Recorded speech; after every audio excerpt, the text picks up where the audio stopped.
I married my sister's ex. I didn't know until it was too late. I always believed love would come when I least expected it. I just didn't think it would come with so much destruction. I met Brian in Mombasa. I was attending a teacher's workshop at the coast, a rare break from my usual routine. He wasn't part of the conference. I bumped into him at a coffee shop right next to the hotel.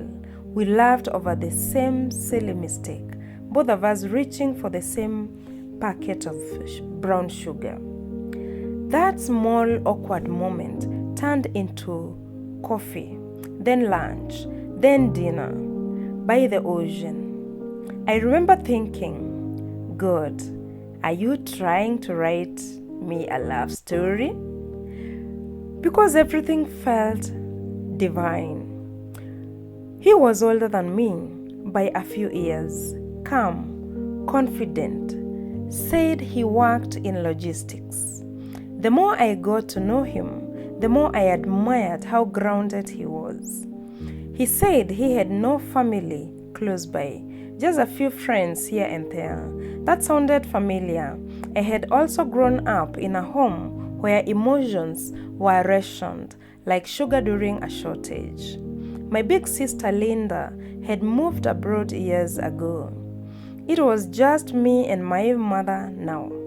3 months later, Brian came to Nairobi. We started dating officially, and within a year, he proposed. Simple, sweet, no flashy gestures. Just him kneeling in our small apartment, holding a ring that felt heavier than just metal.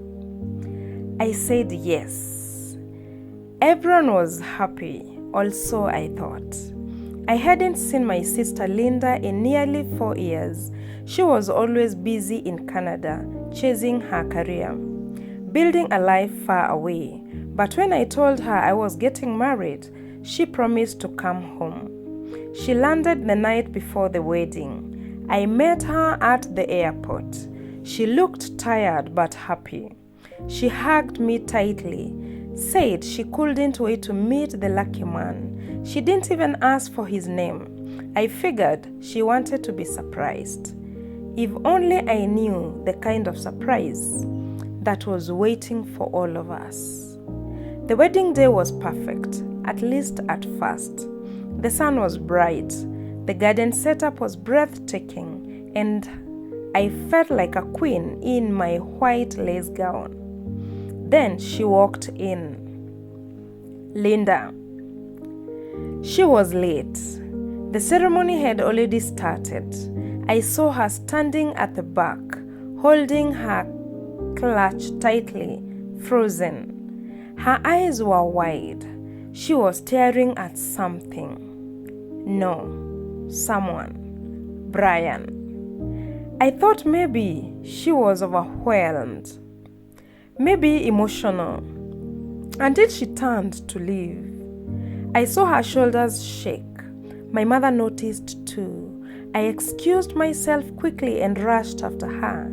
She was leaning against a tree, breathing hard, like she had been punched in the gut.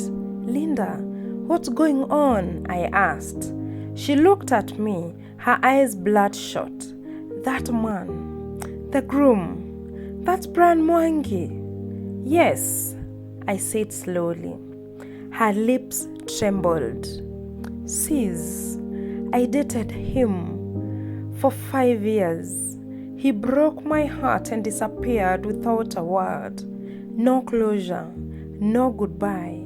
I thought he was dead or deported. He ghosted me. That is your fiancé. My mouth went dry. I couldn't speak. The world tilted slightly beneath my feet. I remember gripping the bark of the tree to keep from falling. He never told me about you, I whispered.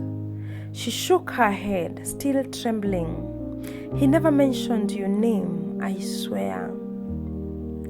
We stood there, 2 sisters, suddenly strangers in the most painful way. I went back to the ceremony like a ghost. My hands were numb, my legs were shaking, my heart was chaos, but I stood there and I said, I do.